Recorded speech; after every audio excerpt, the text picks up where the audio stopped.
Hello hi. তো এখন social মিডিয়াতে অনেক কিছুই দেখাচ্ছে। তো গুগল জিমিনিতে ফটো এডিট করার পর এআই দিয়ে অনেক কিছুই হয়ে যেতে পারে। তো তোমাদেরকে আমি একটা ইজি জিনিস দেখাচ্ছি, দেখে নাও।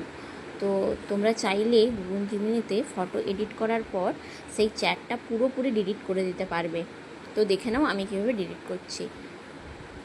সবাই তো জানো এখনও অবধি কীভাবে ছবি এডিট করতে হয়, কীভাবে বানাতে হয়। তো সেগুলো আর আমি বলছি না। তো পরপর ভিডিওতে স্টেপ বাই স্টেপ আছে, দেখে নাও।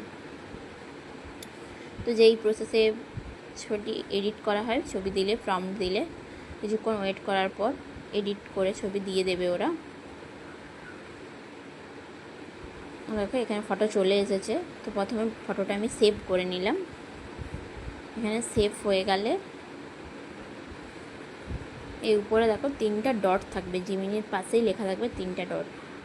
ওই 3 ডটে ক্লিক করলে পিন, রিনেম, ডিলিট বলে অপশান থাকবে। তো ডিলিট অপশানে তোমরা ক্লিক করে পুরো চ্যাটটাই ডিলিট করে দিতে পারবে। কোনো